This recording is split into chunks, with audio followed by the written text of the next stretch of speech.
being a dad on the penultimate day of Father's Day?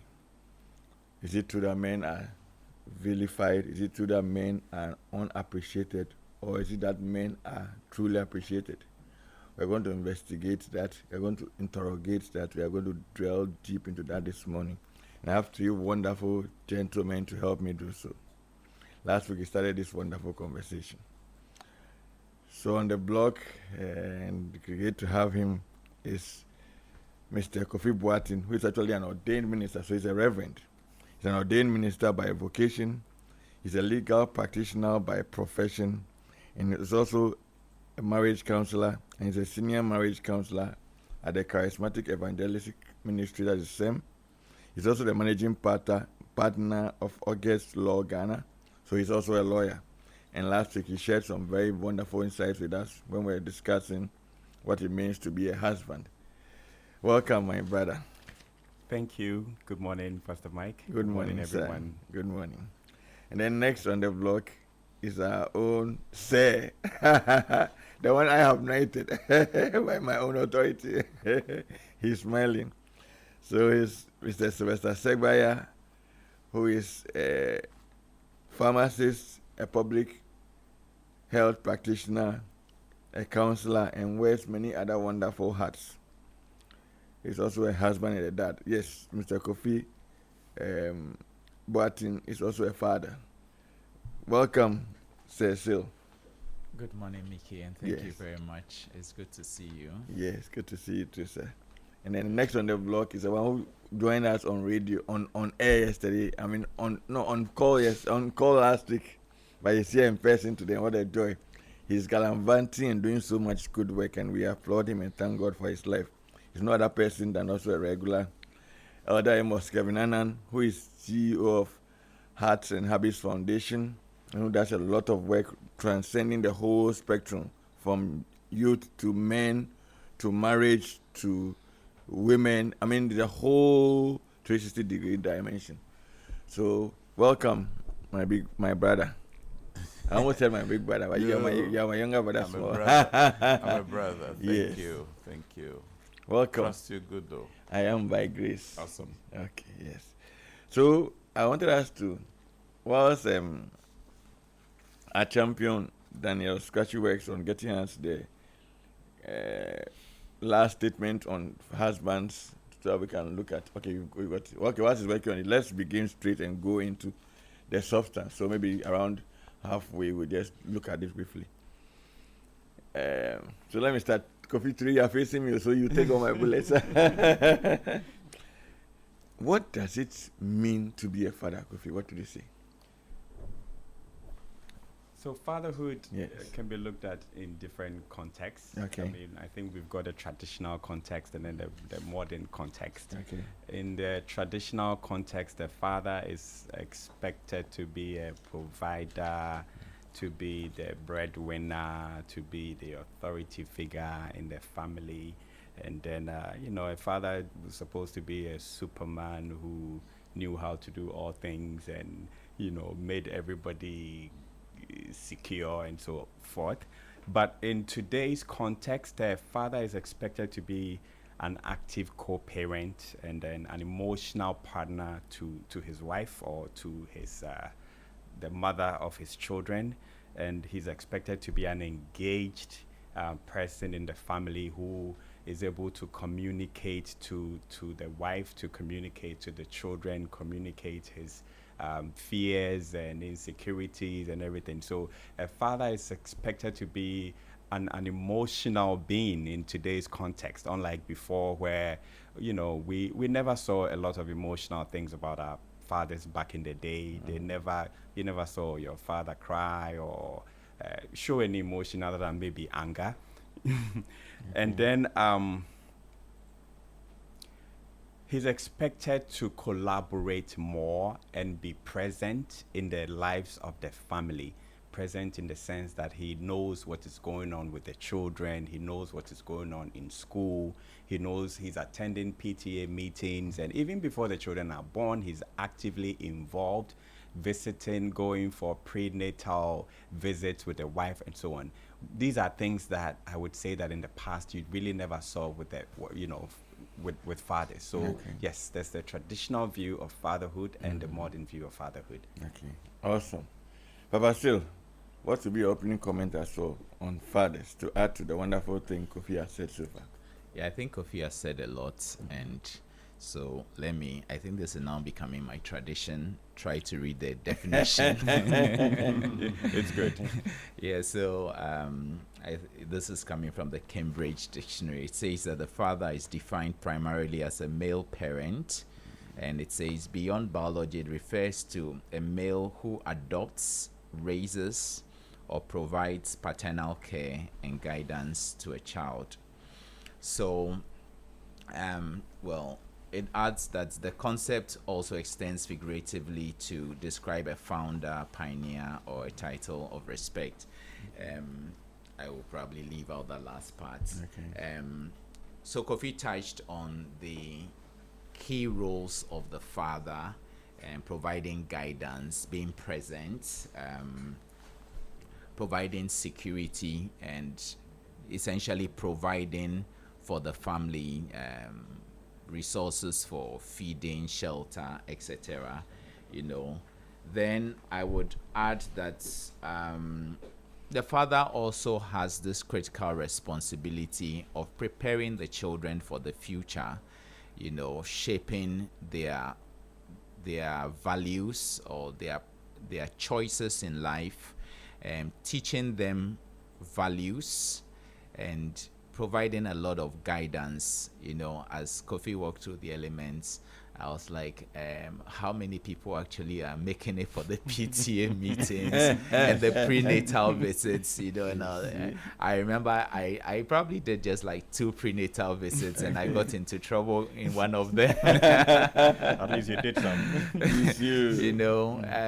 And this week, actually, I've been somewhere up north, and I was in a number of health facilities where many women had come for postnatal care. They had brought their children for vaccination, etc. And there were many women. In one particular facility, I saw this man holding the baby. And I was so thrilled. I was far away, but I tried to capture a shot of him. It was very rare. Out of like 20 facilities we visited, there was only one place where I saw a man carrying the baby. I see. And typically that's what happens, because at that time of the day, the men are out working, they are out on the farms or at their business locations, etc. So it's not that easy to be present in some of those circumstances or to be available to do that. But I would also say that men are doing much, much better than when we were young.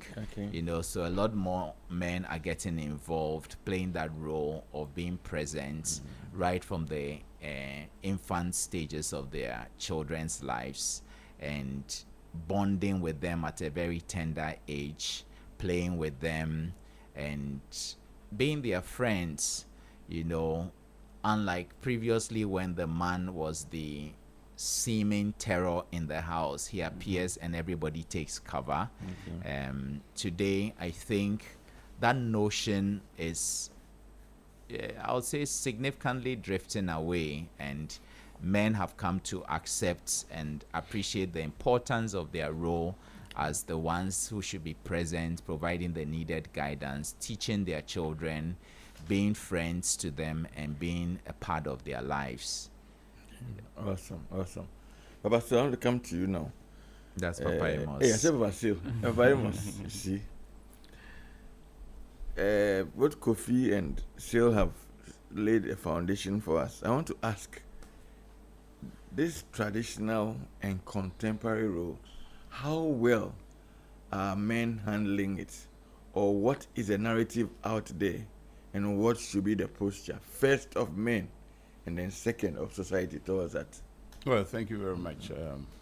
I want to begin by saying that it's been famously remarked that the ruin of a nation begins in the home of its people. That imposes a significant burden of care on everyone who is bringing forth children. I was born in Tema, lived all my life in Tema, raised my daughters in Tema. Occasionally, my dad will take us to his village, Gomuatakwa, and my mother will go to his social homes. So I grew up seeing my father being both traditional and hands-on father. My father was very involved to the extent that one of my brothers was literally delivered by my father in the car. Wow. So sometimes I hear a lot of the narrative, but I think that sometimes those who have a different experience within the big cities must also share those stories. Yeah. To even up some of the negative downside of the stories being shared about fathers, that they only provide and they are not involved. I mean, my father was very much involved. He was PTA chairman. I grew up to become a PTA chairman also. And I could hear my dad sometimes share his stories about how he himself, as a father, had issues with his children and to other men, his concerns. So, of course, when he was ill, he would not tell anybody. He wouldn't tell anybody. Unlike my mom, who would tell us everything. And my mom would tell us she's going to hospital for review, going to do this or that. The very time my dad's ailment became public to us was when it was a crisis. And that bit, I saw a lot of older men show the same situations. They did not want to burden those around them with their weight. They absorbed it. Because they came from a certain orientation that made them hold on with grit and have everything in their grips. So when things were falling out of your hands, you literally were losing who you were in essence. And that explains why a lot of men, when the money is not there, who he is whittles down. I mean, fragments. When he's unable to provide and give leadership, you see that he's totally lost it.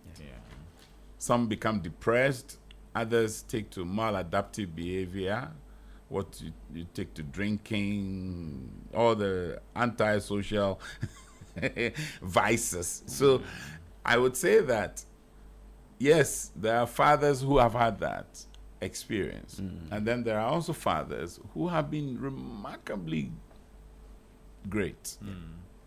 And Sil was talking about going to the hospital. I mean, I remember when my daughters were born, the first one, I missed it by 2 days. She was supposed to have been born on the 27th September, but she was born on the 29th.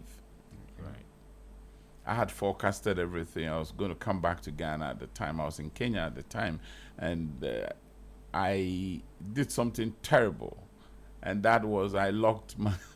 I left my hotel key, which I took along, and they said it was the only one in the guest house where I was staying. And I took it to Safari. Safari. I went on the Safari, and I lost the key there. Oh my goodness! We drove all the way from there to Mikindani in Kenya, which is in Mombasa side, and bro. Actually, I've never regretted like this before. I mean, I was inching to come home to meet my daughter being born. And she was born next to Francis Ajay, the musician. The wife was just next to. So when I got there, in a swaddle cloth, they gave her to me. And I felt two things. Bundle of hope and anxiety. That's how I felt. There was hope that this is a new child, a daughter. I was very happy to see my daughter born because she had a strap, baby girl Kevin-Annan. And I was like, hope. Hey, I'm the man, right? My wife has made me a father. You know, we must always be thankful to our women who has made us fathers because both your wife and the children have made you father. And you must be appreciative because today paternity is being denied many men. I don't want to go into that. I mean, there's a scary data that is flying all over the place now. Now, but the anxiety was this, that do I have what it takes to be a father?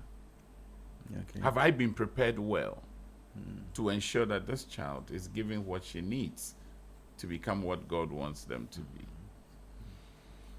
And I remember taking her one day, because Evelyn had traveled at a certain point in her growth to Togo for a few weeks. And I have now to carry her for the postnatal care. And I was the only male at the Raphael Medical Center where she was born. Okay. And the women just stared at me like this. What are you doing here? What are you doing here? Yeah. And so Yeah, no, welcome. That- You're that's not supposed to have be something here. better to do with your time. Exactly. I mean, so I had to go to the CEO's wife, Auntie Diana, and I said, Auntie Diana, I think we need to do something. I want to support with getting encouragement for men to come. So I was literally supporting her with the postnatal education, prenatal education. I'll do her PowerPoint for her, presentation in PowerPoint. So I had all these fetal development, all those fetal heart videos, pictures. I still have them actually. Right. And almost becoming like a specialist in that area. Because when I met my male friends, Yes. I would just encourage them to be involved. Okay. I mean, look at me. My father was involved, so I saw it. His friends that were in his circle were also very actively involved with their children. Okay. So it was like a kindred. I think that is what we are missing somewhat in today's conversations. Right. That kind of kindred created by men to encourage one another, to support one another towards positive ends. Right. But today I see it in a beautiful way. You go to services and you see fathers holding babies on their chest. Yeah. So there's a shift which is going on, and they must not be discouraged. That's And this is why I caution the women who are always flagging the issue of men not being available and all that. There are some men who are available. You can point your husband to good examples Okay. to inspire him, not to talk down at him. Okay. Yeah. Because see, the tendency is to talk down at him that he's not doing much. Yeah. And when the guy goes out to win and come in, Yes. and all his strength is aimed at getting for the home. Yeah. Yeah. Fathers spend very little on themselves. Yeah. Of course, there are outliers to everything. Yes. There will be some who really, really like the glamour and the style. So they spend a fortune on themselves, and very little given to the family. So we need to encourage our fathers. We need to encourage our brothers. We need to encourage uncles, grandpas out there that they could do their best. Sometimes your best is still inadequate, I must say. Yeah. I mean, a guy sent me a video and said, this is a father. And the summary of it was that fathering is a thankless job. Yeah.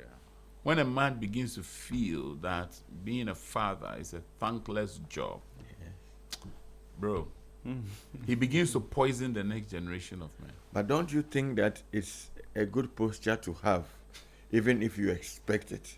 Because if you are doing it for what it is worth, then if it comes or not, you are not really disappointed. thankful for it. But if you do it expecting so much appreciation, so much gratitude, and it falls short of your expectation, then that could also be a poison chalice. Kofi, I what do leave you it think?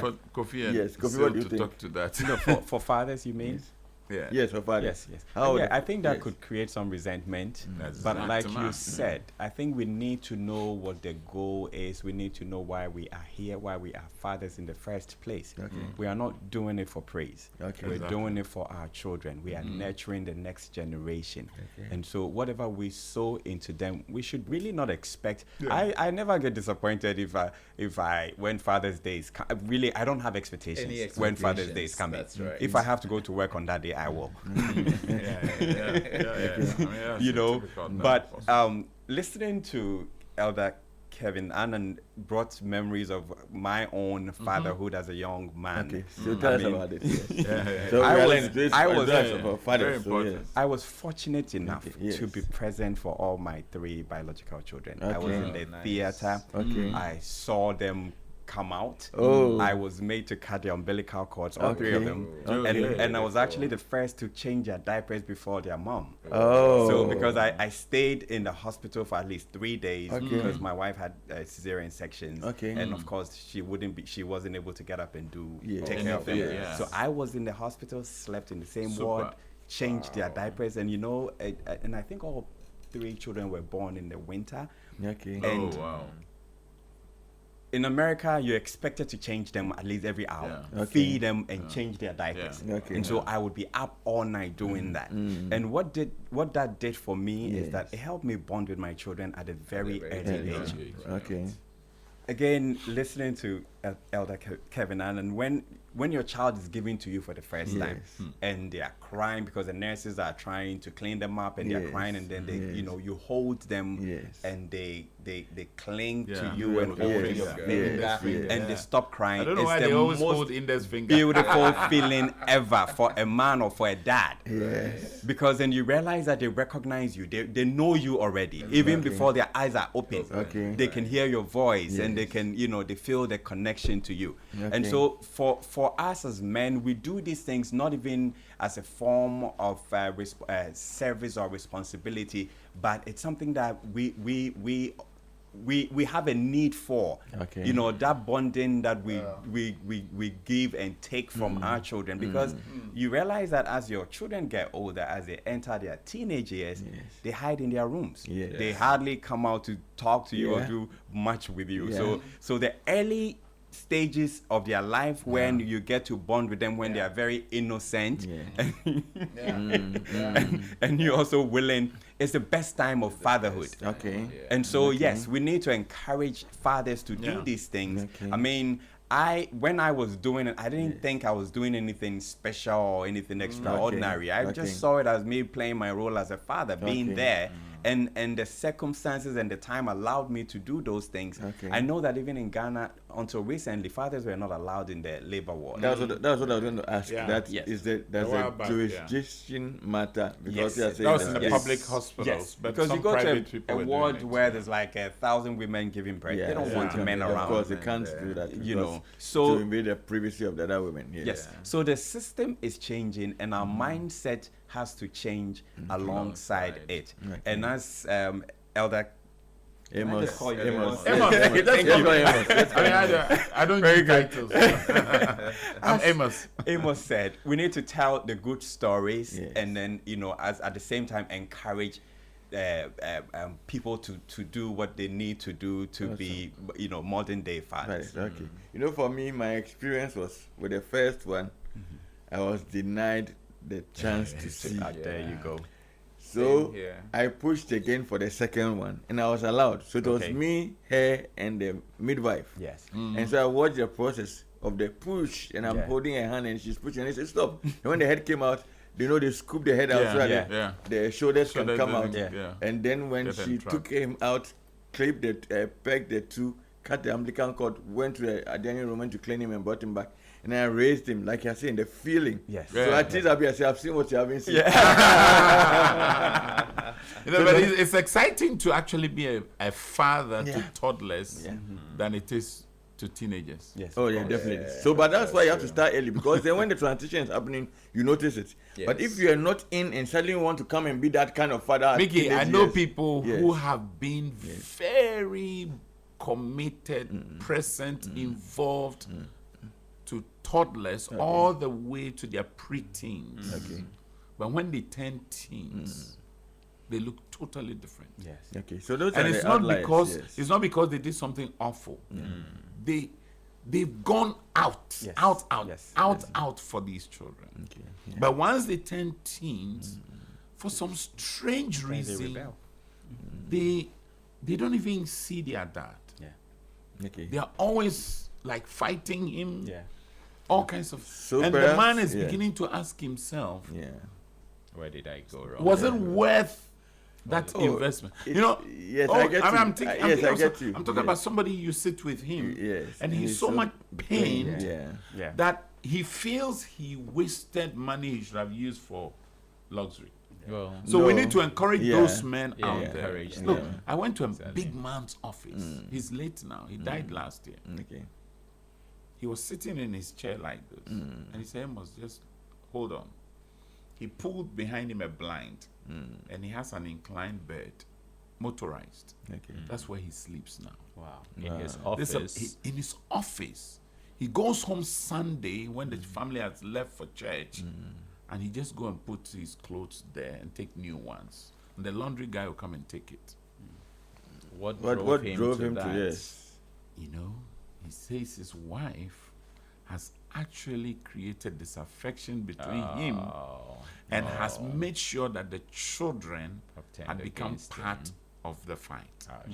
And they are all adolescents. Yeah. Okay. Right. You know, so it's important that those making the sacrifices are encouraged not to give up. That's true. Because that narrative is also going on some of the Yes. TikTok some videos homes I've now. seen. Yes, that is very true. Yeah. That is discouraging men now Right. to think of themselves. Yeah. I mean, encouraging them to think more of themselves Yeah. than sacrificing for their families. Yeah, That's right. Let's push more that narrative as well. Yeah. Right. That's very true. And you know, the issue is that being a dad starts with unconditional love. Yes. Certainly. The moment you expect whatever you are doing to be reciprocated, it reduces a commitment to it. Yes. That does not mean or say that it should not be reciprocated or appreciated. Yeah. So we are saying both that you, the man, have that posture. Yeah. And you, the receiver, the child, have that posture of gratitude, that posture of appreciation, because you should not, and I relate underline the not greatly, have the posture of entitlement, Yeah. which is very significant these days. Oh, yeah. That's You get me? Yeah. Papa, still, let's hear from you as well. This narrative of the traditional versus the contemporary, and how has it been for you? You are a heavy loaded dad. How has it been? How has it been for you? How has it been in life for you? Yeah. Well, so that's So you see, so, yeah, so, Heavy see- loaded. so here is 2, 3, 4, 6. You are the champion. So you are the champion. No, so I think Kofi, you have 3. Yes, he said he had 3. I heard him say Okay. 3. So I just yeah, kept he said 3. and say it was at all. So how was it like? Before Papa said, how was the experience? It Being was- there, seeing her go So through first it. of all, there was a lot of anxiety because these were Yeah, same cesarean anxiety. sections. Yes, okay. And so in the Did they beginning, allow you into the yes, theater? they did. So You see, the that's first few, generalization. maybe like Okay. 20 minutes, they wheel her in to go Yes. prepare her, and then Okay. I waited outside the theater. Okay. Then in a few minutes, I would be called in, Okay. and then I would stand or sit next to her, and then you Okay. know. There's they Screen? create a screen Yes. from the belly down, Down, so okay. you don't see what's going on there. But Okay. I could talk to her, Yeah. hold her, Okay. and then within minutes, that's a good thing about the Yes, cesarean yes, section. yes. 5 minutes, the Yes. baby is out, Okay. and then so then it's over. But prior to that, there was a lot of anxiety and of course fear, because you don't know, it could go either Yeah, way. yeah. And So does that mean that we need to? I think that sometimes we are losing the value of womanhood. yes, Because in the bid to make a woman strong, which is not Yes. wrong, Yes. we are making men not sometimes feel the way they should towards them, because it's a Yeah. woman who Yeah. brings life into Yeah. this world. Yeah. Right. She carries a pregnancy, and then like that moment, it's a deciding moment. yes. Anything could happen Yeah. if mercy and grace are not abound. Yes. So what should be a dad's posture to the mother of his children, for his wife? What should it be Yeah. his Let posture? me yes. add that one of the things that you experience going through that is that it creates a different level of bond between you as husband and wife. Okay. And I think once you've been through that and you see the pain and the you go through all of those anxieties, you're mindful of how you treat your wife Okay. down the line. Okay. Do you understand? Yes. So that when you in future, when you encounter problems or any challenges, you look back at those moments and all the things that you fought together. The potential of not everybody goes to give birth and comes back That's very the same true. or comes Yes. back even alive. Yes. Once you're able to go through that, I think it leaves some memories and you create some there's something that happens to you that never leaves you, if I Okay. should put it that way. Okay. Yeah. Okay. Awesome. Yes, Papa Still, I was on you. So how do we manage the traditional? Squad of 6. Yes, squad of Charlie. You want to hear that He's story? a big man. How you do it? How do together, you the do it as traditional a and all? dad, managing the traditional and the contemporary rules? How have you done it? Because you've walked the talk. So how has it been for you as a dad? You are focusing on that, of course. we know wonderful priest has also done her part because it's always a double dose. But how have you managed it from your perspective as a dad, the contemporary and the traditional, as Kofi has told us? Because then it's a big issue, managing the two. The expectations of society, maybe of others, of even your spouse, then yourself, because then that is the known. And then there's a contemporary side, work, survival, provision, connection. How have you managed that? So one, well, thanks for the question. It's good to recognize the fact that you have a huge responsibility to live up to. So, I mean, being a father, and I have 5 girls, so that's a large team, and then with just one boy, you know. I often say that fathering girls is significantly different from fathering boys, you know, in the sense that the expectations and the needs of girls are different from those of boys. I mean, there are a number of areas of overlap. You know, everyone needs to be fed. Everyone needs to be high maintenance. high maintenance. Boys are easy. Boys are easy to handle. No stress. You Hop on know. that one. High maintenance. Boys don't have to do their hair. You see, And well, I Yeah, mean, but I these think days they in go and my cut it. space we have learned to teach them a lot of modesty as well. You know, because that's critical for them. They are even for their how they see themselves. You know, because a lot of the drive to create a certain impression of who you are. And which you Especially really who are you are not. not. Especially Yes, who you are not. exactly. That's what I was driving at. You know, can be overwhelming and it's actually unnecessary. So you need to guide these girls to understand that we accept you for who you are. You are unique in every way. You are special and you are the only you God created. So accept yourself for who you are and train yourself to be relevant to the world because God brought you into this world for a purpose. So for me, I think a lot of my priority when it comes to parenting is on teaching values and then encouraging my children to accept themselves and to see that they are unique.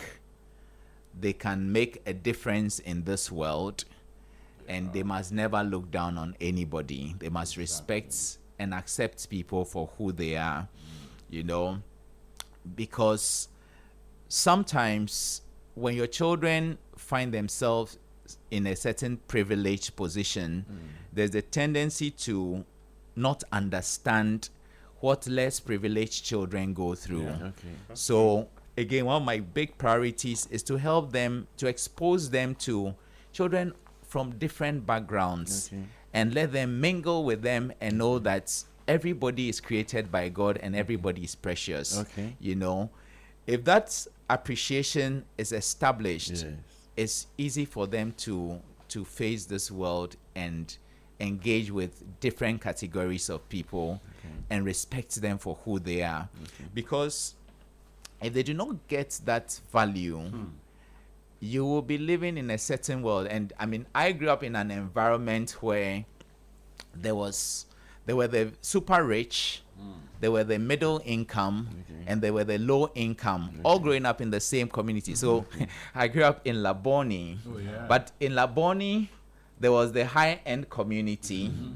There was the area, so my place was where the civil servants lived. So my dad was a civil servant. Then there was Apapa, like you said.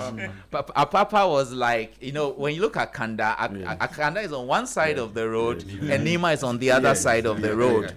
And there's a huge divide. And it was the same picture for Laboni, Cantonment, and Apapa. Okay.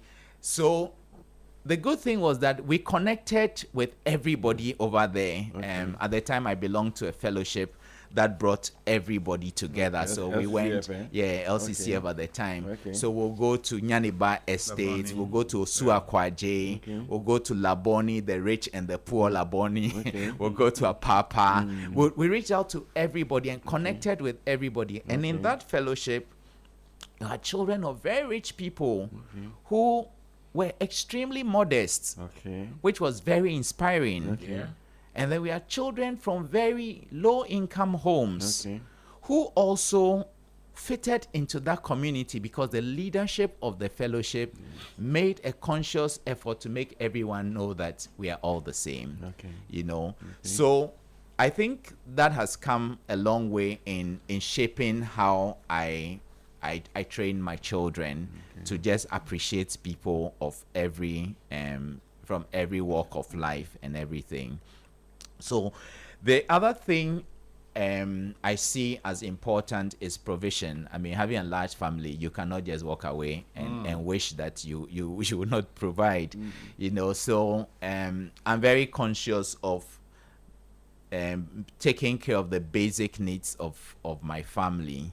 And I must be very grateful to my wife, Priscilla. She's been extremely supportive, you know. And I mean, there are times that I tell her, I think you are spoiling my children. You know, because I think she just loves to buy things for children, you know.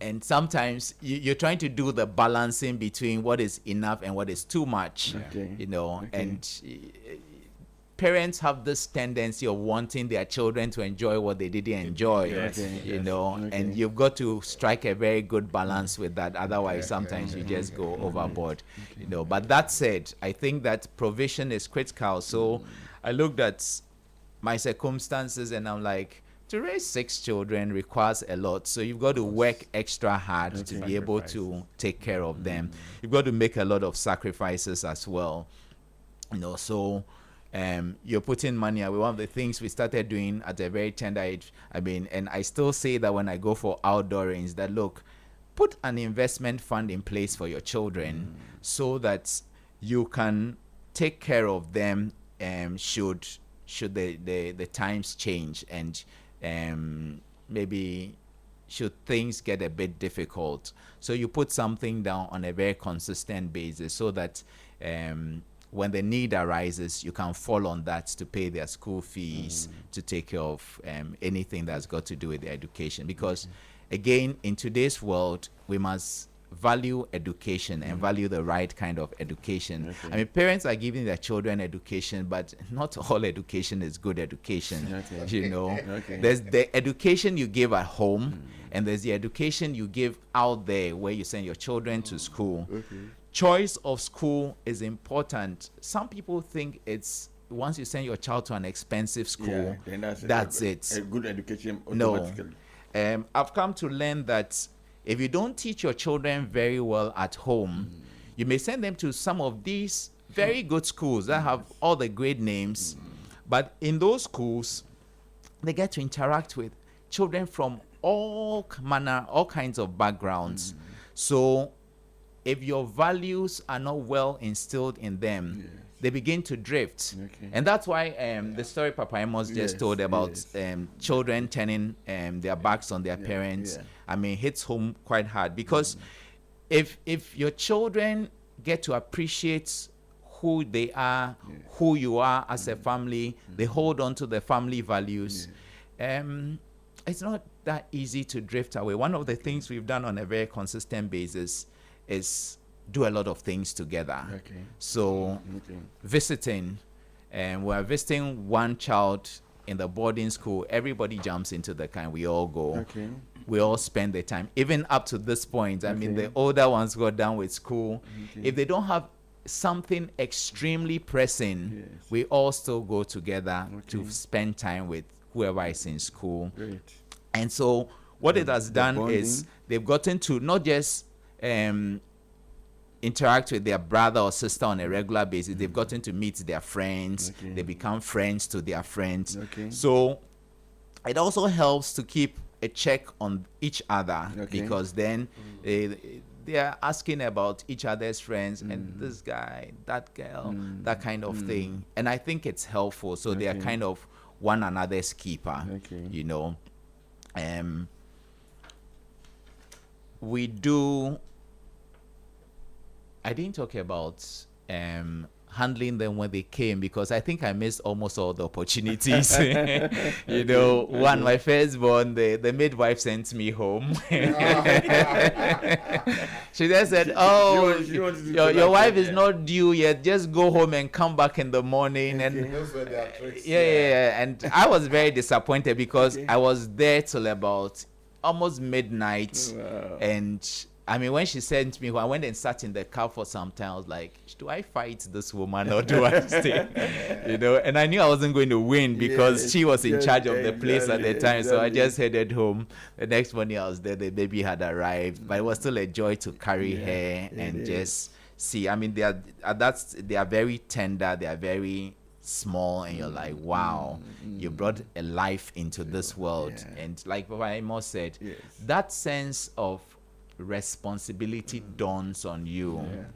You know, your world is not going to be the same again.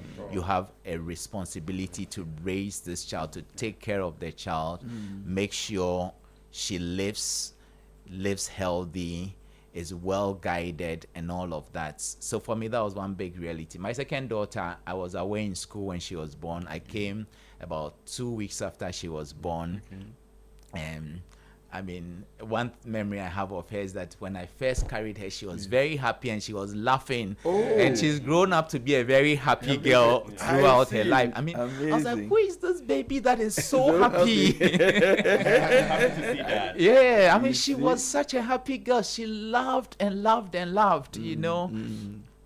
So that was the third one. I think my wife called me and said she was going to the hospital. I got in there. She was in labor, but I think I still missed the delivery because I can't remember what happened. I don't know whether they sent me out or something. Somehow I wasn't favored when it came to that. The interesting thing about the last one, I'll skip all the others. My wife went to the hospital, and the doctors told her no, they don't think she was due. And up until that time, the baby was breached, so we're all kind of very concerned. But the doctors had given her the assurance that, they think they can manage a normal delivery. And she had 6 natural births. She didn't do cesarean for any of them. Wow. So just when she stepped out of that hospital, she said she went to a supermarket to buy a few things, and then her waters broke, so she had to head back to the hospital. Thankfully, she had a driver at the time. The driver drove her in, and she called me. I said, okay, I'm dashing home to go get your things and come back. And by the time I got to the gate of the house, she called back and said the baby had arrived. Wow. So this is the baby I call the one in the hurry. She kind of came so quickly. She was the only one born with her legs coming out first. Her feet came out first. And thankfully, everything went very well. And we see the difference between her and the rest of them. She really came ready. She has so much to do. You know, as a very little girl, 2-3 years, when we go to church, she'll be running around with the boys. And she still has the energy of the boys. You know, actually she has more energy than my only boy in the house. You know, so that's the other thing. Every child is very unique, and it's important to appreciate them for who they are. I want us to go there. You know, you can't lump them all together. I mean, we teach them the same values. If you are telling them, look, tell the truth, it's tell the truth no matter who you are. You know, if you are telling them be hardworking, it's be hardworking no matter your nature and everything. But accept the uniqueness of that child. There are some that learn very little. My second daughter, I tell her all the time, I don't see you learning. But she's like some kind of sharp brain. I mean, she'll go in and do so well in her exams, you know. And I mean, that has been with her most of the time, you know. While the third one is a real bookworm. She will learn so hard. I mean, she wrote her BC during the COVID time. And you know what happened during the COVID time? They had to do classes online, etc. And sometimes I literally had to go and beg her to go and sleep Wow. because okay. she was learning like crazy, you know. But that's her. She's a typical learner. She and the fifth one, she also loves to learn. Okay. Something interesting happened for the fifth one. She wrote a BC this year. Okay. Just 2 days before her exam, she fell sick, and it was real bad. She was running and vomiting, you know, and it was a very tough time for us. We went to hospital on Saturday. The doctors did everything. Sunday we came home. The vomiting continued. Monday was the first exam day. It continued. The vomiting had stopped, but she was very unwell, so she couldn't learn. I mean, and this is somebody who really loves to learn, but thankfully she went through all the exam, managed it. By the third day of the exam, that's when her diarrhea actually stopped. So it was quite a tough one for her, you know, but we are very grateful that she went through. So, I mean, I was just telling all these stories to highlight the uniqueness of parenting, everyone. yeah. My only boy, who is supposed to be the macho man in the house, is a very gentle man. Par excellence. He's a Gentleman, very, very gentle cool par guy, excellence. you know. I think sometimes the girls bully him in the house, you know. But I mean, he's learned to live with all of them as a cool brother to everyone. He sits somewhere in the middle of them. So he has younger siblings, he has older ones, and I think they're all very proud of him as a brother, you know. So that element of family bonding is very strong, and I think it's one of the things we have consciously worked at. I mean, currently everybody's home, so we have a very full house, and we come together with, well, and one of the things also I'm very particular about is the element of making sure that everybody has a responsibility in the house, a task to do, you know, because if they grow up getting used to a regular routine of domestic chores, it won't be a difficulty when they are on their own. The kids who grow up, they're on their own, they're carrying laundry back home for their parents or their parents' helpers to do and all of that. I told them, look, do your own laundry, do the cleaning, do the cooking. Cooking is always a fight in the house because there are some who love to do the cooking, others don't, you know. Those who love to do it at the point get exhausted. They're like, why am I the only one doing the cooking? You know, so I'm like, okay, so let's have the roster. We have what do you call it? We have the menu for the week, and thankfully we have a helper who helps us in the course of the week. But on weekends, you're like, look, everybody get into the kitchen, do something, and contribute. You know, so that, I mean, one, you're learning. If somebody is cooking and you are not even cooking, but you are there, you are learning a new way to do it. You are learning something new somebody comes up with. Then the other thing we've taught them is to be entrepreneurial. So everybody's supposed to identify a business idea and start working on it. So currently, all the way to number 5, everybody has a business idea they work on. That's you lovely. know, so they do it for a hobby, but the whole idea is to help them appreciate the fact that we are currently in a world where you don't have to wait to be employed. If you're employed, all well and good, but even when you're employed, have something that you can do on your own to raise an income to sustain you when the times are tough. Awesome. You know. Awesome. Kofi, I wanted to go into the space. You mentioned the word, each child is unique. Yes. How should daddies raise their children so that there's bonding, like you mentioned, there's consideration, and there's mutual support, and there's not the tendency of competition and comparisons? How should dads do that so that they eliminate this all negative element of comparison, of competition, and of favoritism, putting one against the other? What should it be like? Okay. Yes. So, like Sly rightly said, each child is different. Okay. Each child is unique. Okay. So, as a father, it is up to you to study the personalities of all of your children. Okay. I mean, there are certain values will apply equally to everyone. I mean, not certain when it comes to values, of Yes. course. Like he said, when it's about telling the truth, everybody. But when it comes to disciplining, and then when it comes to spending time with them, Yes.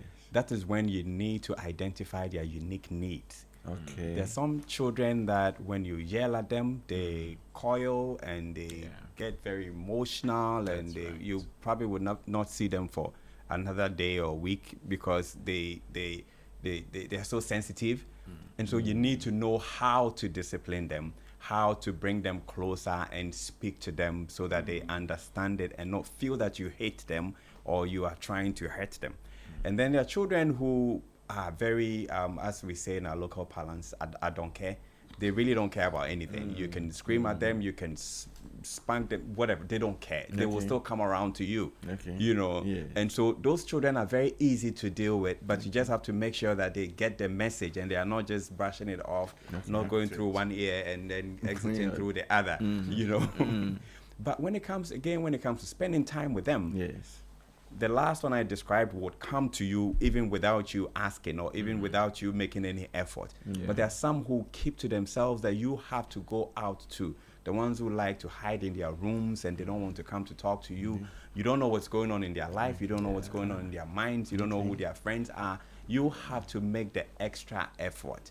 You know, when it comes to praising your children too, we need to learn not to when we praise others, use it to spite the others. You know, look at your brother. He's doing so. You know, we as parents, we need to come to a point where we understand that all the children are not going to be perform the same way academically.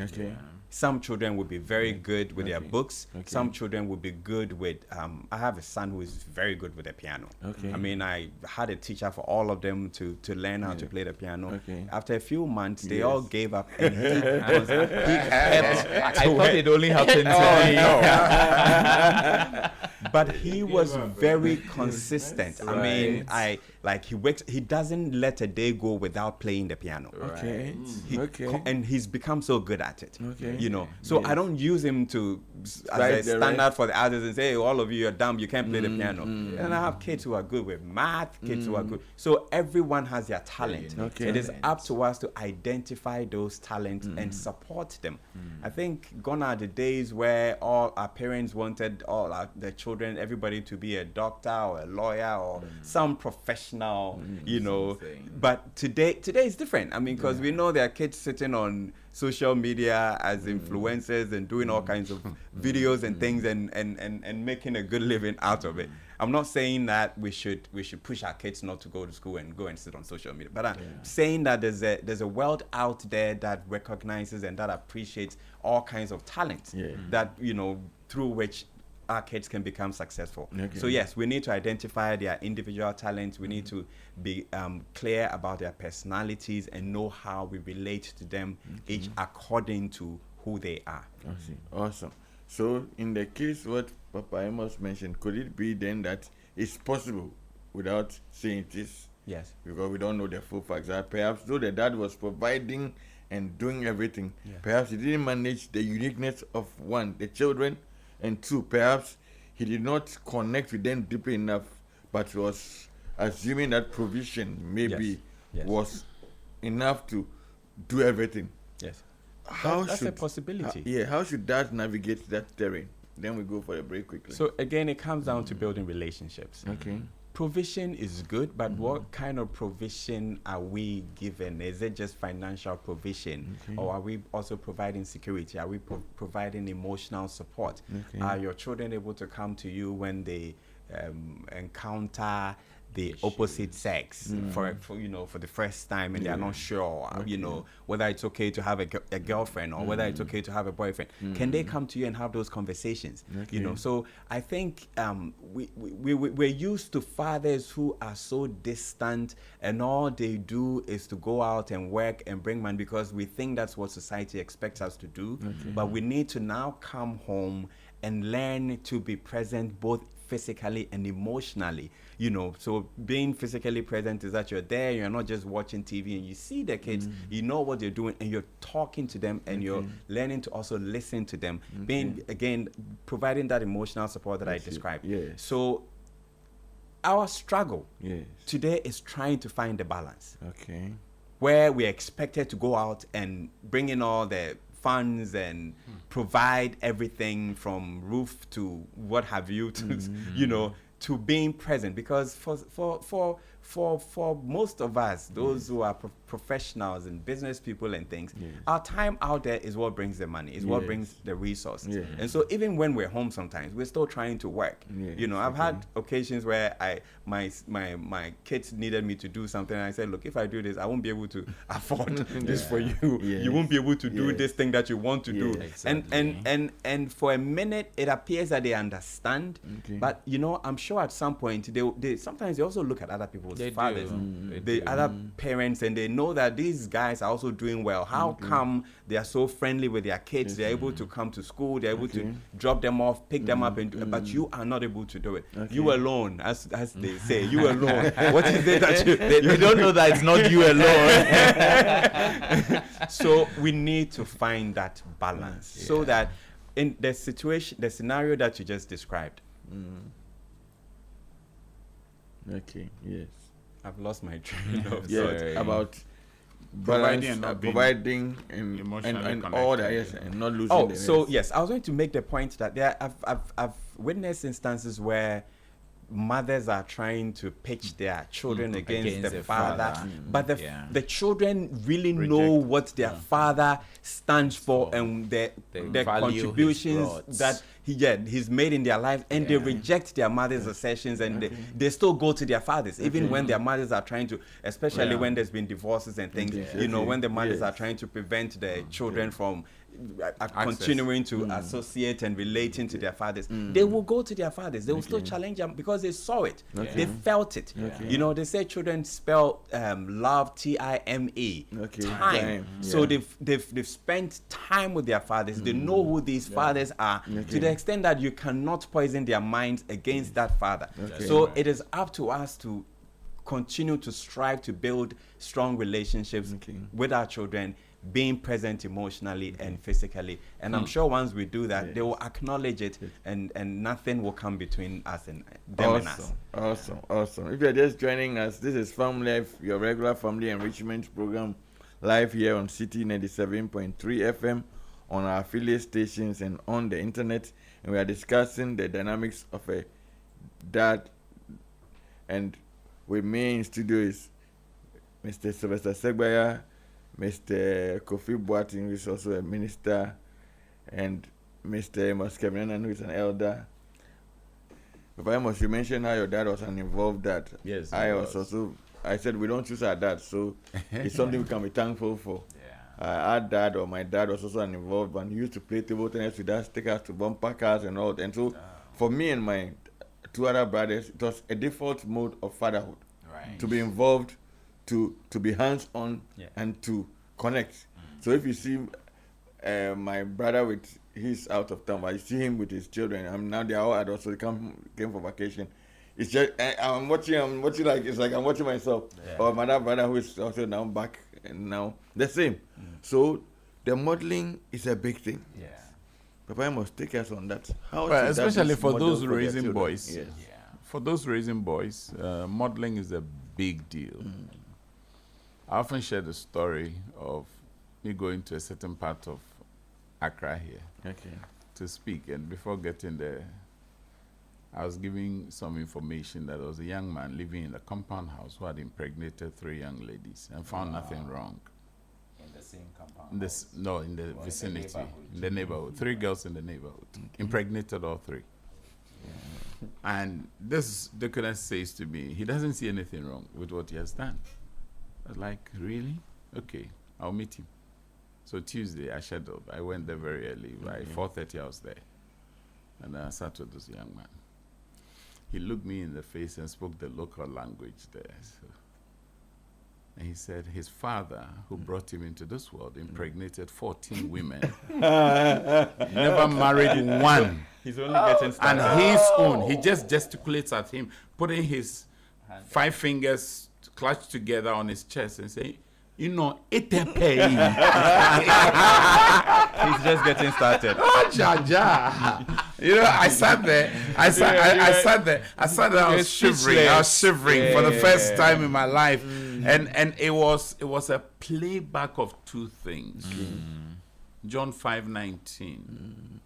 The son does nothing by himself except what he sees his father do. And these were the words of Jesus quoted in part.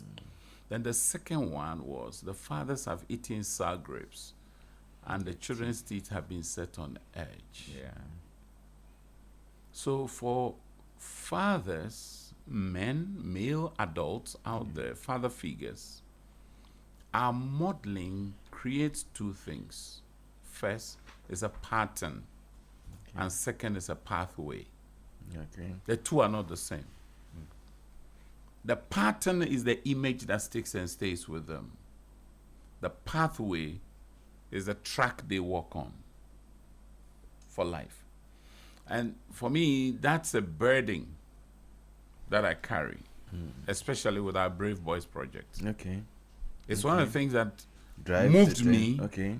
to start the Brave Boys, because then I was in a certain school. And see where I live. Okay. I make sure I get to the school gate before it's 6 a.m. Wow. And I did it consistently for 3 weeks. Wow. I would drive straight to the boys' dormitory to look at the state of the boys. And my heart was broken. Okay. They were left to themselves. They had become near rogue elements. All the mischief and the vices you can think of, not within an environment of nurturing, was there amongst the boys. And they were becoming tougher and tougher to deal with. I remember I came from Koforidua Sector, where the tough boys really lived. But I was a good boy. From the get-go all the way till I left Sector. I left and won an award as the best behaved boy. So I have credentials that I carry on my sleeve. That one I carry on my shoulder and wear it on my sleeve, because, you know, many people have a certain image of sectarians, that they are rogue, they are this, they are that. When I went to Form 1, the room I was in was called Jungle Town. Okay, so if you know what jungle is, that's where all the wild animals lived.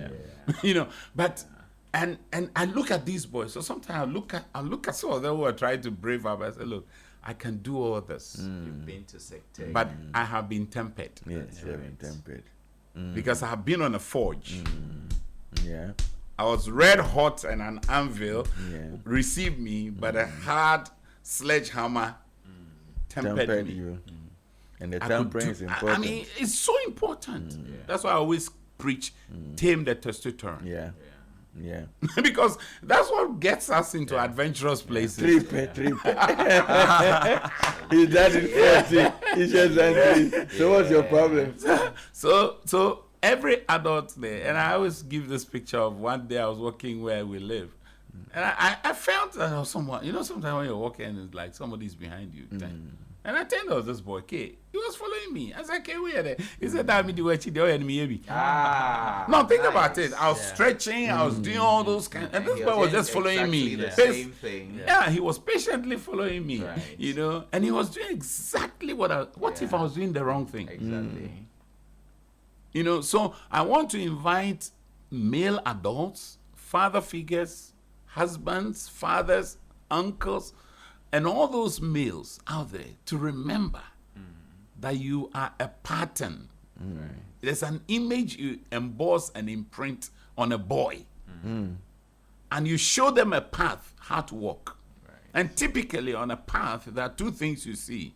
There are the guardrails and there are guideposts. Okay. So every point in your stage, there's something you would see. And you see that there are hedges, or whether formal or informal, holdings around it that helps you not to derail. And that's what I think we as older men must provide these young boys who are coming. Otherwise, they run the risk of either recycling what we have done wrong, and then also sometimes they get into wrong examples. And these days, many of our boys, I'm on radio, but I'll say it. Many of our boys are raised by dance hall artists. And that breaks my heart. Yes, I had the privilege of talking to 2 groups of fathers. I mean, and I said to them, your boys have been raised by dance hall artists. You keep watching them. They're going to be something else than what you wish them to be. And I was very delighted to see fathers painting. You know, I even did a video of Bernard painting for his boys. I mean, amazing. I was so impressed to see fathers sitting at Vine School and Angel Specialist School. They had done an event for fathers with meals, with games, and they were there. Fathers painting. I mean, oftentimes they say daddy is always running around. And I was so happy to see fathers pausing to paint. Okay. Right. And that's a new image of a father out there. Okay. You know, with all the busyness that we have, Yeah. we can get our boys to know that you can pause. Okay. And for me, that's big.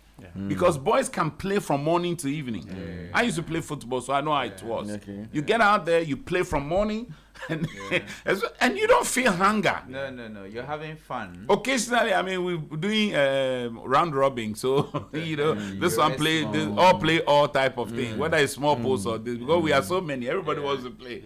Then, when your team is off the pitch, you run home and go and take some small wache or banku or something, bread or something, and you come and eat. You are sitting there eating it. You are waiting for your turn. I mean, that's a boy. Yeah. Okay. So the mothers who are also raising boys, and one of the things I'm so worried about are boys who are getting very angry because they don't have access to father. Right. What the lawyer talked about. One 17-year-old boy pulled a knife on the mom when she was lying on the couch and said, "Mom, if I don't see that today, I'll kill you." Wow. Because the woman is obstructing this boy from seeing the father. Meanwhile, the guy is a direct replica of his father. Right. And he sees his father's pictures, and the mother is so angry, she says, "You can't go to him." Okay. Why do you build your offense in a boy who wants to see his father? Don't take your fights to No, against your husband, the children are to innocent. the children. Yesterday in one of the sessions, a young boy asked a question like that. Yeah. What do you do in the midst of a divorce? And many parents don't realize that when these things are going on, the children are actually processing this. And, And it begins to bite them in the classroom. Yes, it does. The grass, I mean, that's Yeah.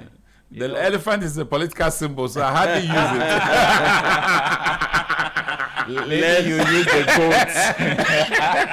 Anyway, let me say this before I forget. I have been corrected that the one who is facing me has 4 children, not 3. No, but So that's- he keeps saying. No, the point is that he Kofi has says 4 children. 3 yes. biological, so he Okay. qualifies the 3 biological. Okay, yes. Yeah, so there's an adopted one because when you were saying, I mean, what I'm saying is that when you hear somebody say biological, you will see that he has some that adopted by mentorship, like myself. I always say I have 3 daughters, but I have several Many mentees. children. You know, so some adopt, others also mentor. Yes. Yeah, so And some foster. foster. Yeah, now especially with fostering Because as a fostering is for a conversation out period, there. and Yes. then the person Yeah, goes they on. go. And They then don't have to also, stay in a there's also the shelter. other one that when what's her name, Sue and Yeah, Susie. and Miracle Yeah, to the raise their, fostering. to raise their program. West African There's fostering. now the other element of strengthening, family Strengthening, strengthening. funding. Yeah. So sometimes somebody supports another, Yeah. a dad supports another dad Yeah. to be a better dad. Right. Yeah. So that is also another dimension that we can encourage as we are talking that Right. Yeah. men mentoring men Yeah. to be fathers. Yeah. Right. And that is important because the modeling is so crucial. Yes. Children do what they see their They dads see. do. That's Oh, their yeah. that's their default mode. Absolutely. So Yeah. sometimes there are outliers where you have unexpected outcomes. Outcomes. But often they pick from what that does or does Oh not yeah, do. big time. So if we are able to live the values Yes. and then to Yes. transfer same to them, Yes. then that becomes their stepping stone to becoming who they've been made to be. Yeah. But if then we say, do what I am saying, but not what I'm doing, then it becomes quite murky. Yeah. And then People they get get caught. confused, They get as to confused. what is or what is not. So let me close on Yes. this. I had a story of a boy who was in a feud with another, and he said to the boy, "If you're not careful, I'll beat you like daddy beats mommy." Oh, dear. wow. Oh dear. I've heard Lawyer Pinto shared the story many times. You know, I want to caution those men who are maltreating, mistreating, abusing women, that as your boys watch, they run the risk of becoming an exact replica or a worse form of you. Yeah, that's true. And I can take you through scripture and see Abraham. Abraham lied about his wife. The son lied about the wife. Yeah. The son's son also lied. The grandchildren, they lied when they sold their brother. And they said, Jatabiari no. Yeah. Meanwhile, they have sold him into slavery. You will notice that the lies begin to go into different areas and becomes bigger over time. Okay. So we as fathers, what we don't want our children to repeat, we should not live it. Yeah. It's as simple as that. Totally. If you don't want your child to be hypocritical, don't be hypocritical. If you don't want your son to be a flirt, sleeping all over the place with every woman, don't be one. Yeah. Okay. The Yeah. greatest way to live with honor is to be what you pretend to be. Awesome. What are you pretending to be? Awesome. So let me share this poem that I remember when our children were the twins were in I hope kindergarten. it's not the cradle one. No. When they were in kindergarten, they were made to share it, to learn it, and to recite it. Okay. And so I just looked for it online. I want to share What's it. the title? The title is Walk a Little Slower, Daddy. Oh, yeah. So it says, Walk a little slower, Daddy. I'm small and my legs are short. I can't keep up with your long strides. Walk a little slower, Daddy.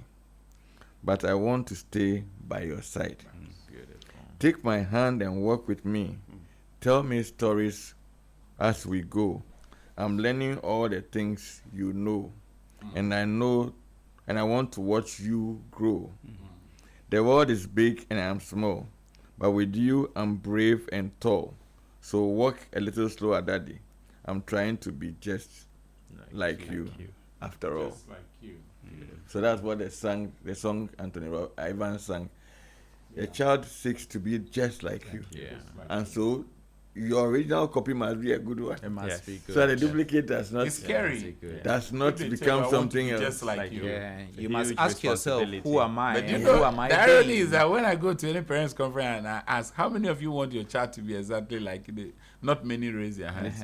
Everybody wants an improved version of Of that. course, but Absolutely. actually it's You know, not exactly yeah. a copy. Yes. But it should be an improved, improved copy. version. So but the Absolutely. starting point should be good enough for it to build on, but not lower enough for them to now manage Yeah. it. And by the time they are done, they have not even caught up with the original.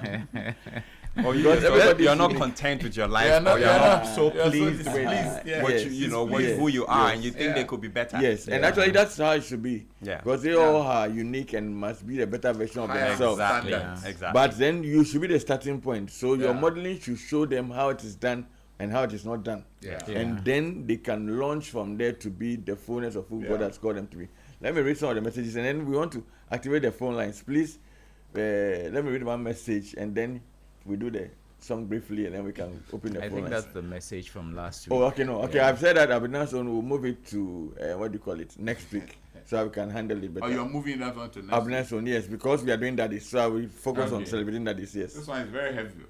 So yes, that's what I'm saying. That if we start, we can't. No, well, it has certain elements that that applies to this yeah, so conversation. let's do it next week because I wanted us to start with it. Where we've gotten to now, if we introduce this, it will derail us, and we don't have much time left. So kindly, so please stay.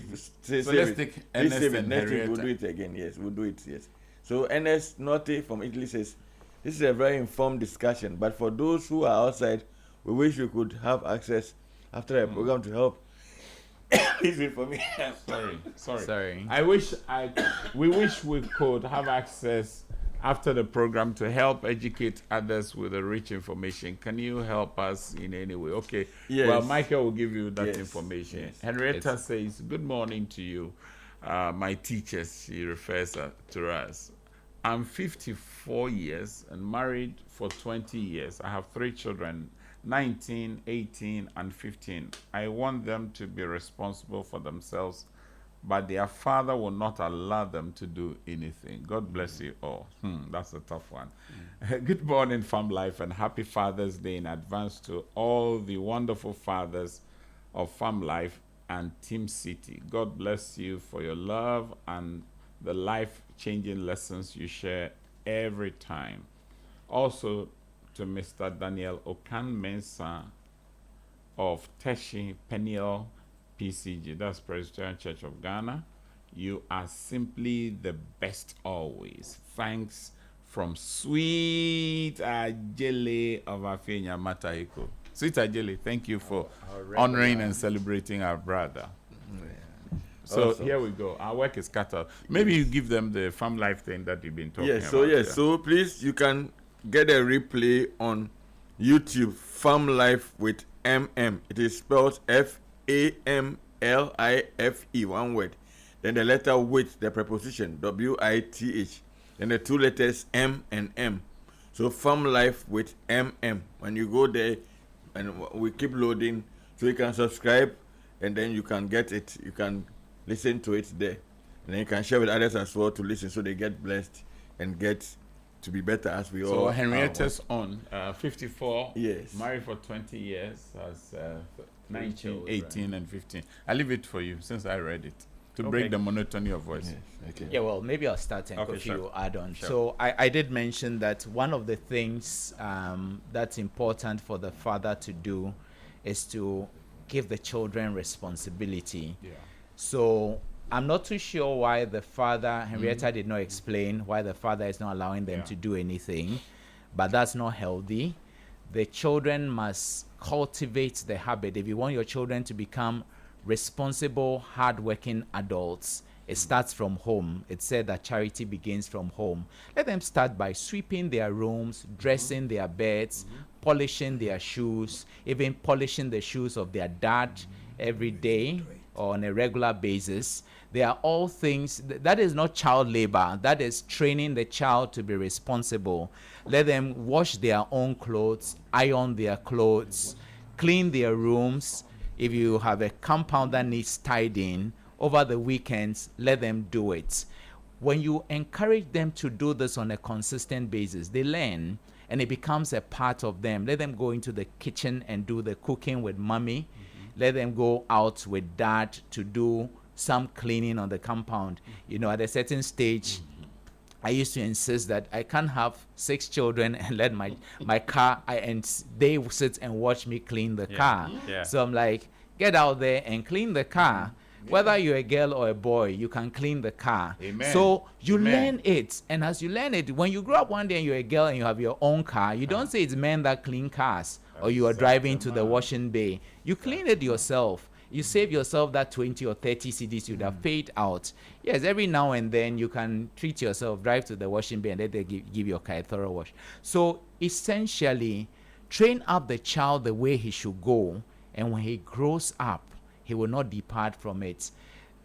Have that conversation with your husband, Henrietta, and let him understand why you think having one mind on this particular item is critical for the proper development of these children. Kofi, I'll turn it over to you. Okay, thank you. So I'm going to speculate a bit, but I think some of the times, or sometimes, the reasons why fathers behave the way it's described in that comment is the fact that because of our absence from the home, we want to compensate for that absence by allowing our children to do whatever they want to do. Be good. You know, we overcompensate Yeah. by giving Letting them them everything do they asked nothing. for because you haven't been there and Yeah. you were supposedly out working and now you brought the fruits of that labor and you want them to enjoy it, but we end up spoiling them. And then secondly, some parents also think that because they grew up with so much need or so much lack, they want their children to be able to have an easy life and provide everything for them, thinking that they will become a better version of themselves by in quote spoiling them. But I think it's a very wrong way to raise our children, because when we do that, we are not teaching them to become responsible adults in future, because that should be our ultimate goal, is to raise our children to be independent, to be able to stand on their own, to be able to fend for themselves one day. So if you're in a position where all you're doing is giving them everything they want, you don't want them to experience any lack because you think that it will make you lesser of a parent or a provider, you are rather spoiling them or raising children who will become less independent or less responsible. All right, awesome. So now I want to announce the phone lines. You can call and wish happy Daddy's Day to your favorite dads, to your dad figures for tomorrow.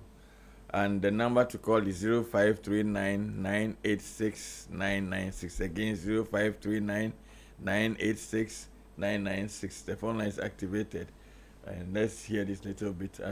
You can also send your messages to the same number, messages of appreciation to dads on the same, and that's by WhatsApp 0539 986 996. Again, 0539 986 996, and let's do it together.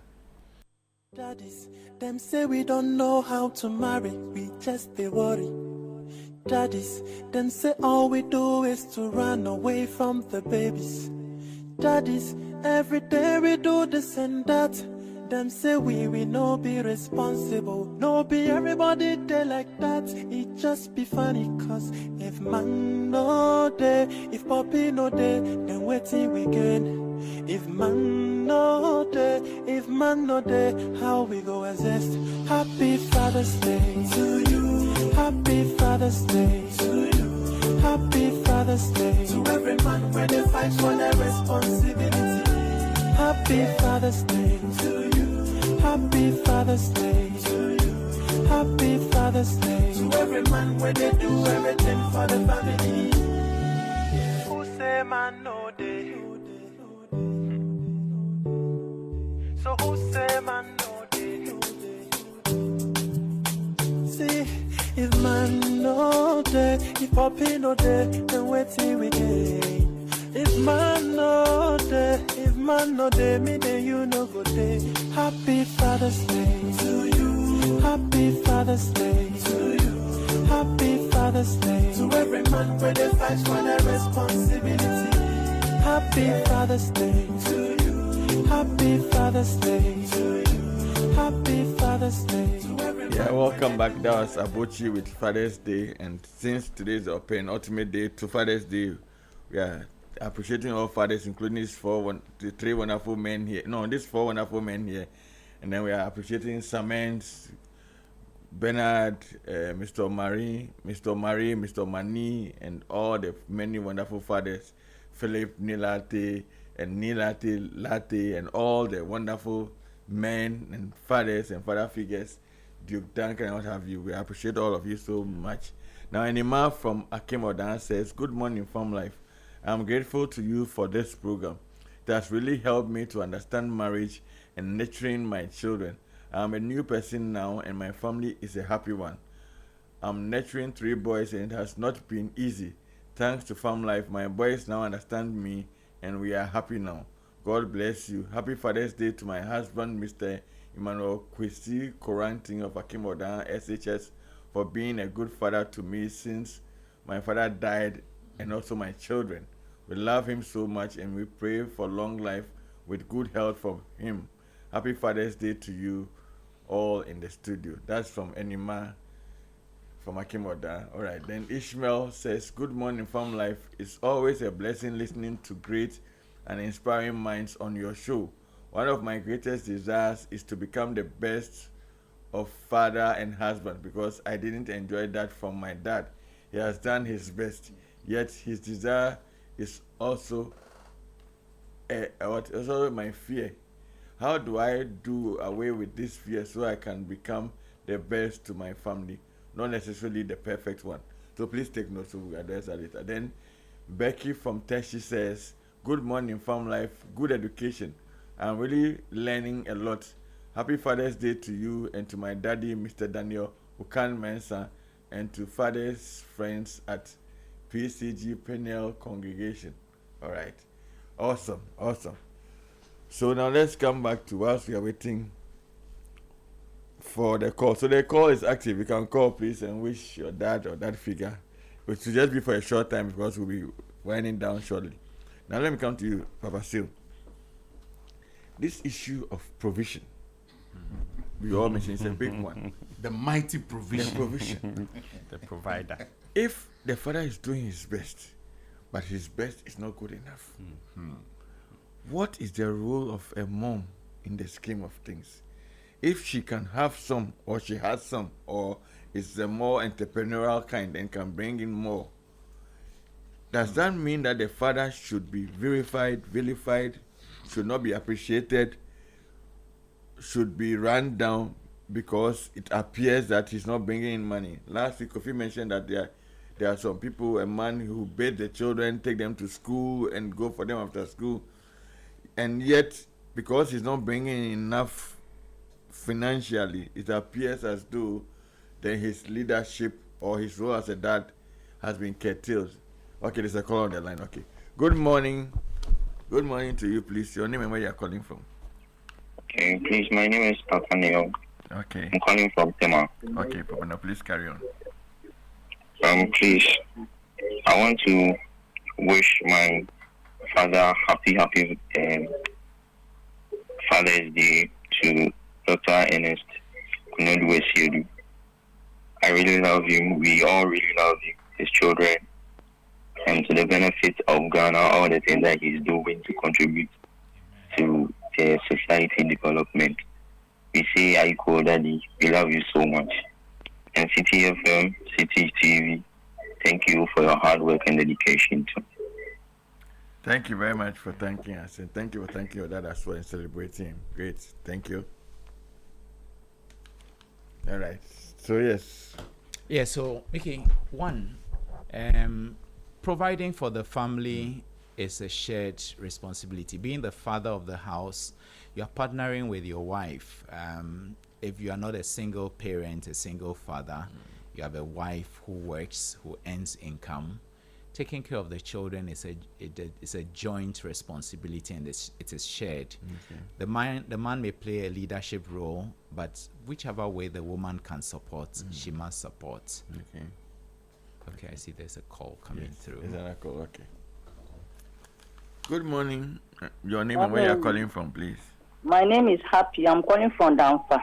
Okay, Happy, can you go on? I want to wish my boss, my uncle, my brother, Mr. Sylvester Segbaya.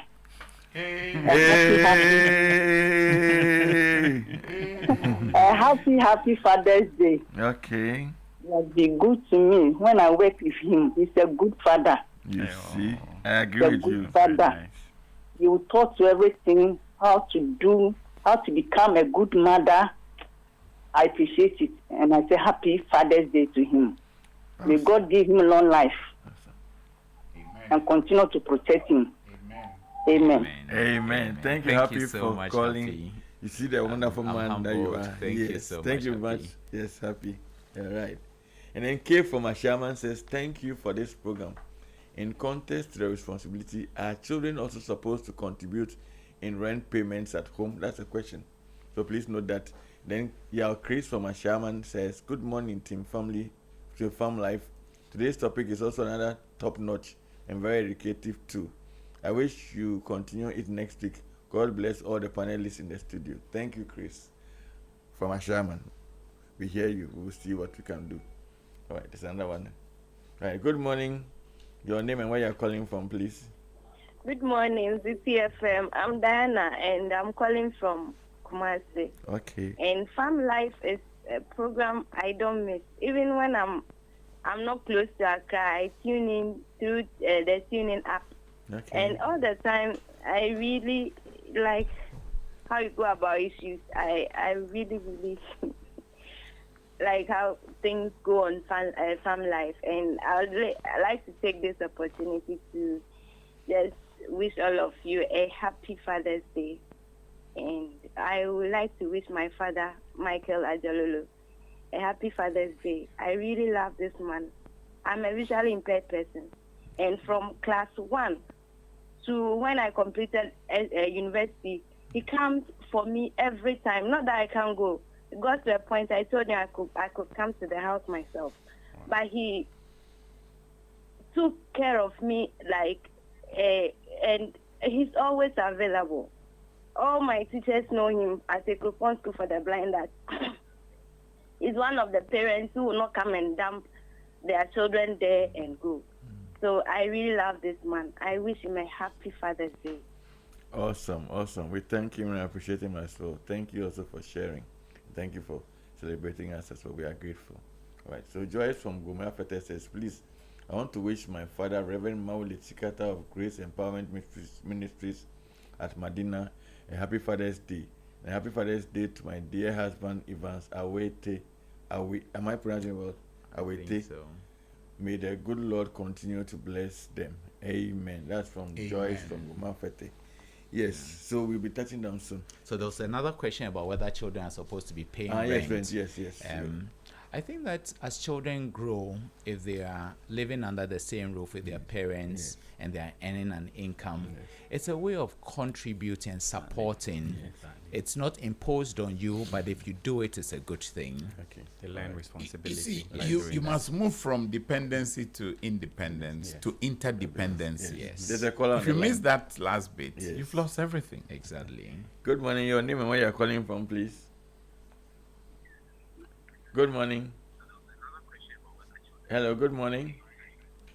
Okay, looks like people lost the caller. Good morning. It's said that one good turn deserves another. That's what we're taught as children. Yeah. So I remember those days where when we slaughtered the Christmas fowl, portions would be shared with neighbors next to us. And they'll put it in a can and ask you to go and give it to them. Then we had behind us this Muslim family. When they also had their various festivals, they will slaughter a ram, they bring us some.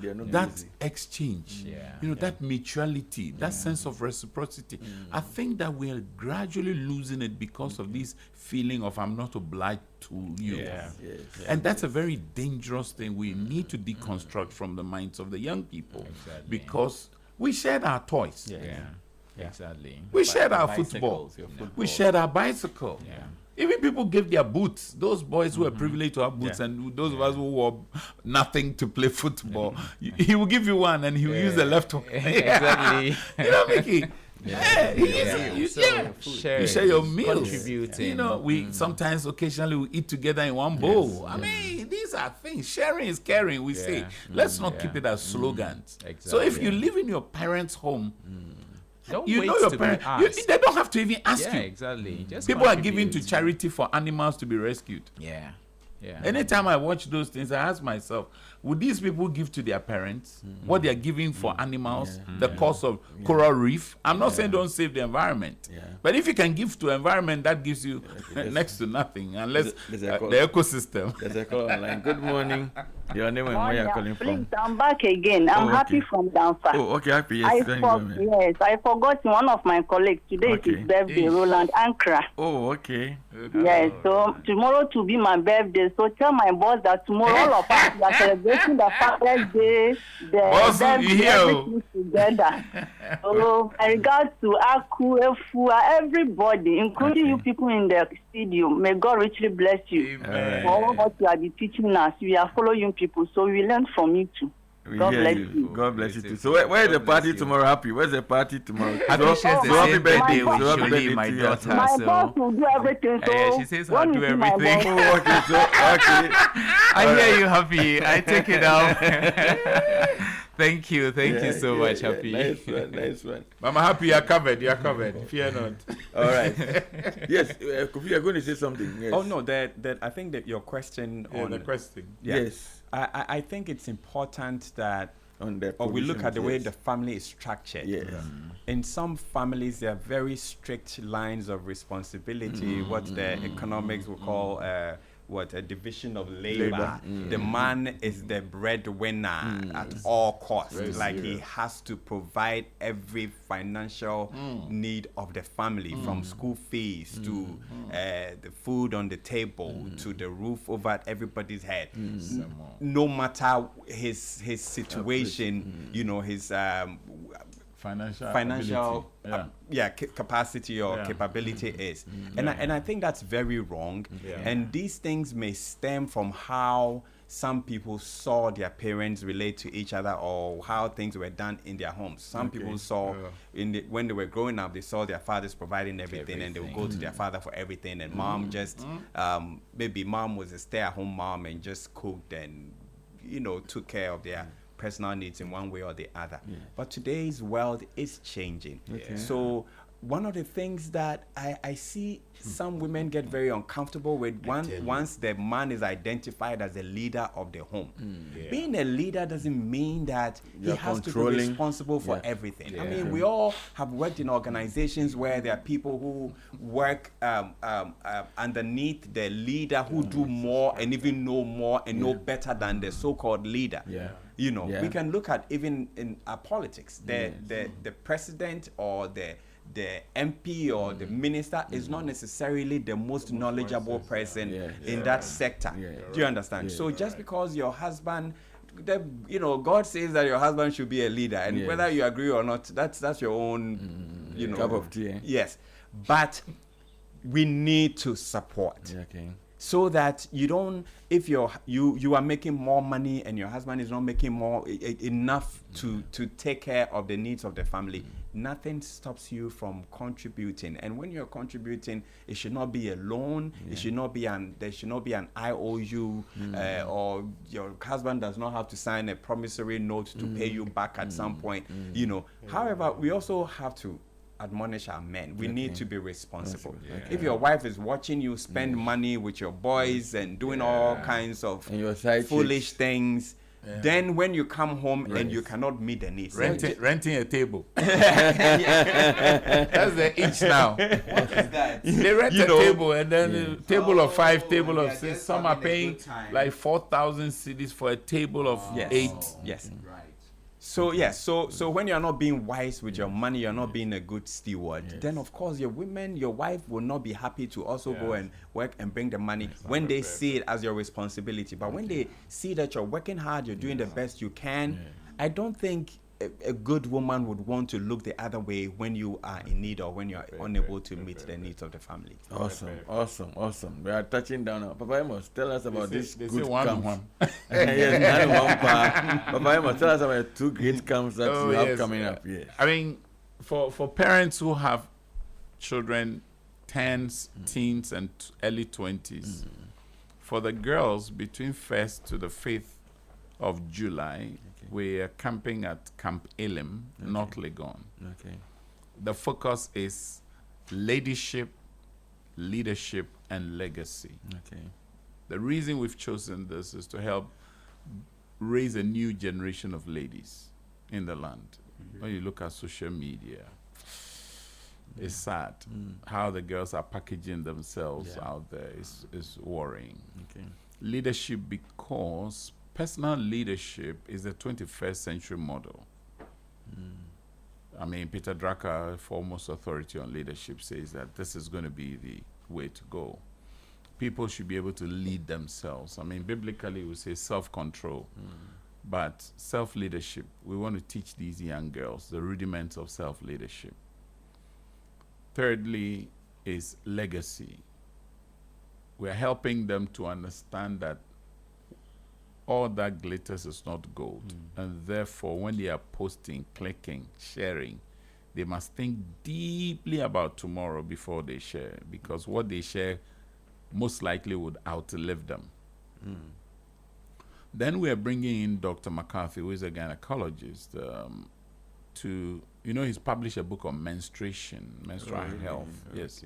And every girl is getting a copy of that book to take home, for parents to have a conversation around that subject, because it's one area that not many parents are versed in discussing, except to say this is your period, and they give you all those. They don't do this, don't do. But he's going to go more in depth on that subject. And Papa Seal mentioned this responsibility of young people, and I think Kofi has also mentioned that we're taking the girls to a place for them to see how underprivileged girls live, just so they can learn some lessons. We hitherto took our boys to a place of amusement, fauna, greenery, they see the scenic, but we are moving away from that and taking them to places where there are other young people who are not as privileged as they are. You know, our target group tend to come from the middle upper class, and they are not used to this kind of life.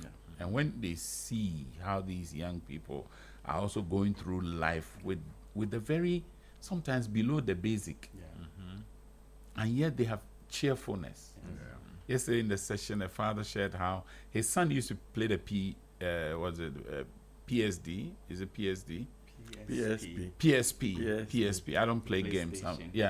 The game. And he was always having migraine. Always having migraine. Almost every week they'll go to hospital. He persuaded his son to stop, and the son was not ready. Once they put a regime to control the game playing, his headaches all disappeared. And the boy stood there and shared with his friends. And I found it very heartwarming. So young people can learn from young people as well. Now, the latter part of the month, which is the month of July, the 29th to the 2nd of August is for the boys one. That's very famous, Brave Boys Boot Camp, because that's 3 years running now. But the girls one is a new one because it was the boys who actually asked for it. When we have our, commissioning Sunday, the sisters came all the time, and they said, why are you doing this for the brothers and you're not doing some for us? So they impressed upon me to do this one for the girls. The Brave Boys Boot Camp is the 29th, is a Wednesday. You check in by 12 noon every time. 12 noon check in, check out 12 noon. It's a form of regime we also want the boys and the girls to have. And so it's also again at Camp Elim, not Legon. It's not outside Accra. And our camp is not a crowd event. So we make sure a sizable number, and for every 6 boys or girls, they have a chaperone who walks with them all through the camp period. And they build relationship with family as a big brother, big sister, to also further strengthen parental influence in the lives of the children. And our camps don't allow digital devices. No computers, no phones. We are detoxifying them away from devices. So it's very deliberate. And the chaperone is the mediator between the children and their parents. So if you want to call, you call your child through your chaperone.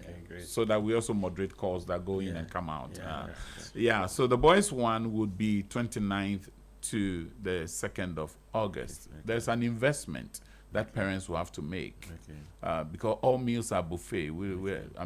These boys, they are not used to a la carte. These boys and girls are not used to a la carte. So, bougie kids, that's the thing. And the girls are, this year we ordered a special bag for the boys. The girls are getting their tote bags plus their t-shirts plus their menstruation book. It's part of the package as well as and we also have to pay for the chaperones to live with them. So the cost is embedded in it. We don't have any sponsorship for this. And so any parent out there who is interested in either bringing your son or your daughter, you could send a WhatsApp to this line and the link will be sent to you so you can register them. It's 020 936 9199. 020 936 9199. And again, it targets from their 10s, their teens to the early 20s. We do that deliberately so that they can learn to accommodate one another, because we are creating these demarcations where the young people live in compartments. So if he gets into university, he can't connect with the boys, and that's very dangerous. We need to intergenerationally connect them. Thank you very much for the opportunity. You're welcome. So let me do my shout outs and come to the other champions. So a big shout out to my senior, Mr. Joseph Enin of Beacon Trust Microcredit Enterprise, and his brother Sam Enin. Big Father's Day to you tomorrow for being the wonderful man that you are, and a big shout out to you. Now a big shout out to my one and only. Today is Abigail's birthday. So hey, Mama B. So I'll be my girl. Blessed birthday to you. Keep on being the wonderful woman. I wanted to say something, but I don't say it. Mercy on her head. I'll keep it to myself. And then I extend it out to you call her and tell her. In the same month. One same week month. apart. Yes. Wow. A week apart. Wow. And then I have same shout out to Ejubi Ajiman Profi. Today is her birthday as well. Happy birthday. She went to CVG now. May the Lord bless you and make your year awesome. Continue to be the wonderful wife, mother, and woman that you are. Then the Abundant Life Conference is on. Yeah. From Tuesday, this coming Tuesday 23rd to Friday 26th is from 6 p.m. each night at Harvest Chapel, Tehila at South Tesano. And the final one is on Sunday 28th. That's a joint service at 9 a.m. on the 28th. The speakers are Reverend Emmanuel Tendem, Apostle Eric Nyamiche, the chairman of the Church of Pentecost, and Bishop N.A. Takia Boy, and the host is Reverend Fitzgerald Odonko. Come and you'll be blessed, that I can assure you, because you receive great ministry. And then the book, Becoming an Achiever in the Marketplace by Fitzgerald Odonko, is on sale at the front desk of Channel 1 TV and the front desk of Harvest Chapel International Tehila Temple. You can come and get your copy and you'll be blessed accordingly. Now, please, over to you. All right, so happy birthday to Dr. Constance Batblanche. Oh, my mommy. Yeah, she's an amazing woman. May God bless you. Have a very wonderful day. And also to Happy Pani, who called twice this morning. Yes. Happy birthday in advance to you. You share the same birthday with my daughter, Jolie Janelle Segbaya. Okay. Oh, wow. So, then tomorrow, tomorrow come to your house. we'll have the party, right? What? I'll come and chill with you tomorrow. And then to Roland, who Happy mentioned, Roland and I worked together for some time as well. Okay. And then to Kofi Abram, last week, Saturday was your birthday. God bless you. Wishing you all the best. All right. Oh, so happy Father's Day in advance to Reverend Steve and Stanley Mensah, the General Overseer and Deputy General Overseer of CEM. And then my father-in-law, Mr. Akwesi Prempe, happy Father's Day to you. And then my uncle, Kingsley Owusu Echao, happy Father's Day to you. Then I have a justice of the Supreme Court who impacts words of wisdom to me every time I encounter him, every time I meet him. He's been a great mentor to me, but I can't mention his name for obvious reasons. So he knows himself. So happy Father's Day to you. Awesome. And to the men of vision and evangelism, to our general overseer, Reverend Dronko, the ESCO, Reverend Kwesi Dixon, and Reverend Emmanuel Titilati, and all the squad. Then to my wonderful brothers, Peter Mensah and Ray, Reverend Dr. Ray Mensah. Big shout outs to you. Happy Father's Day in advance. Then to all the wonderful men in City FM as well. We appreciate all the great work you are doing. Happy Father's Day in advance to all of you. Keep up being you. And then to my Mobile 84 brothers is Reverend Alberto Kran, Christiano Kran Budu, Kwabna Dapa, Rose Tiko, Seth Kwe, and all the rest of you. Happy Father's Day to you all for being the wonderful guys you are. Keep on being you, and let's do it together. And the Lord bless you. Yes, as we warm ourselves as people to mention, honor, praise, applaud, celebrate, and bless our men, husbands, fathers, and father figures, I wish all brothers here and out there a memorable and meaningful moment as praying priests, producers, paying providers, and persistent protectors. May the Lord strengthen you as you look and gaze into his face so that you become the father he wishes you to be. Awesome. Fathers, keep fighting. Awesome. And then the final one, a big shout out to Reverend Sam Entry of ICGC at Kwashiman. Tomorrow connects. Happy Father's Day to you as well in advance. Please. One more. Yes, Happy Father's Day okay. to my senior counsel, Samuel Kofi Nate, as you christen your daughter today. Happy Father's Day to you. Awesome. So I've been in the studio with Mr. Sylvester Segbaya, Mr. Kofi Boateng, Mr. Amos Kevin-Annan, and we've been ably produced by by Daniel Squashy, and also technical production. My name is Michael Mensah. Please stay tuned for the big issue which is up next, and we'll catch you on the rebound. Thank you and have a wonderful day. Bye. Bye. Daddy.